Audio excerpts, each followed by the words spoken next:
também viu aumentarem os questionamentos à sua isenção após o vazamento de trocas de mensagens entre ele e outros integrantes da Lava Jato.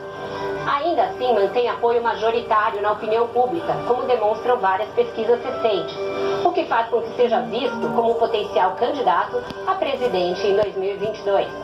Para falar sobre vitórias e reveses no governo, Lava Jato versus Vaza Jato e o seu futuro político, está no centro do Roda Viva esta noite o ministro da Justiça e Segurança Pública, Sérgio Moro. Formado em Direito pela Universidade Estadual de Maringá, com mestrado e doutorado em Direito do Estado pela Universidade Federal do Paraná, se especializou no combate a crimes financeiros. Ex-juiz da 13ª Vara Criminal Federal de Curitiba, Sérgio Moro trabalhou em casos como o escândalo de Banestado, esquema utilizado para o envio de bilhões de dólares ilegalmente para o exterior. Também colaborou com o STF no caso do Mensalão, mas ganhou notoriedade por sua participação na Operação Lava Jato. Com dezenas de processos, alguns ainda em andamento, a operação levou à condenação de mais de 160 pessoas, incluindo políticos, empresários e doleiros. Para entrevistar o ministro Moro, nós convidamos Alan Gripe, diretor de redação do jornal O Globo, Andresa Matais, editora executiva do jornal O Estado de São Paulo, Leandro Colom, diretor da sucursal de Brasília da Folha de São Paulo, Malu Gaspar, repórter especial da revista Piauí, e Felipe Moura Brasil, diretor de jornalismo da Rádio Jovem Pan. Contamos ainda com o traço rápido e refinado do nosso querido cartunista Paulo Caruso. Eu gostaria de agradecer ao ministro Moro e também aos jornalistas que aceitaram o convite para este programa de estreia. Aproveito para esclarecer que a produção do Roda Viva não submete previamente ao entrevistado a bancada de entrevistadores. Trata-se de uma regra em respeito ao público e também aos entrevistados. Boa noite, ministro. Muito obrigada por ter aceitado o convite para estar aqui conosco nessa noite de estreia. Boa noite, Vera. Eu que agradeço a oportunidade sempre de falar, não só para jornalistas qualificados, mas também para o público brasileiro e poder responder uma série de questões que foram colocadas. Obrigada, ministro. Como eu li nesse texto de abertura, o senhor, depois que deixou a Lava Jato e foi para o governo, se deparou com alguns reveses, algo que o senhor não estava acostumado, como sendo o juiz que dá ali a última palavra na sentença. O senhor teve algumas derrotas, inclusive no pacote anticrime, o senhor perdeu o COAF, que estava subordinado à sua pasta, mas passou para outra pasta, passou para o Ministério da Economia e depois para o Banco Central, enfim, ficou num vai e vem. E o senhor viu, por exemplo, aprovadas medidas com as quais o senhor não concordava, a lei de abuso de autoridade e a própria criação do juiz de garantias. Paralelamente a isso, o site da Intercept Brasil divulgou conversas entre o senhor e outros integrantes da força-tarefa da Lava Jato e isso foi parar no Supremo. Existe lá um pedido de suspeição do senhor como juiz no processo que condenou o ex-presidente Lula.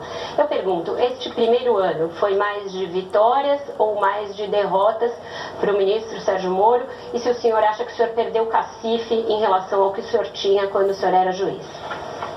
Olha, tem que entender que como juiz, fui juiz por 22 anos. E mesmo na carreira da magistratura, eu tive, vou colocar assim, vitórias ou derrotas, mas tive decisões que prevaleceram, tive decisões que foram alteradas. Isso faz parte do próprio sistema judicial. Então, tive limites do atuar como juiz. Eu não estou falando só sobre Lava Jato, estou falando sobre o passado também. Como ministro, existe a mesma situação. Nem sempre que se pretende, tudo que se pretende se consegue. Mas a minha visão geral é que foi um ano de sucesso para a área da justiça e segurança pública no país. Ilustrado pelo fato de nós termos aí uma queda sem precedentes históricos do número dos principais crimes, como assassinatos, latrocínios, roubos. Todos esses indicadores criminais caíram. Claro que muitas vezes o que aparece mais, o que é mais visualizado, é o trabalho que se faz junto ao Congresso, de apresentar projeto, de lutar por esses projetos, e o trabalho executivo muitas vezes passa despercebido. Mas tem sido realizado um trabalho intenso dentro do Ministério da Justiça e Segurança Pública, e acredito que vários, vamos dizer assim, deficiências estruturais estão sendo arrumadas estamos melhorando vários setores, por exemplo, de isolamento de lideranças criminosas, de melhor controle das fronteiras.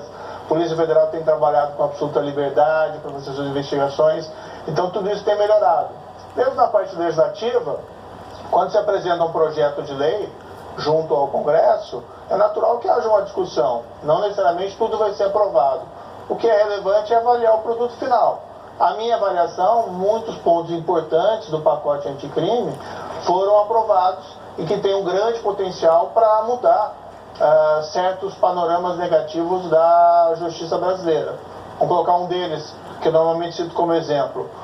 Apesar do revés relacionado à execução em segunda instância, pela mudança de presidente do Supremo, foi aprovado no projeto anticrime a execução imediata dos vereditos do Tribunal do Júri. O Tribunal do Júri julga basicamente homicídio e feminicídio, o que significa que o julgamento de primeira instância já vai ser executado. Então isso tem um potencial para reduzir a impunidade desse tipo de crime, que certamente vai favorecer também uma melhora desses indicadores. Então assim, a minha avaliação dentro do Ministério da Justiça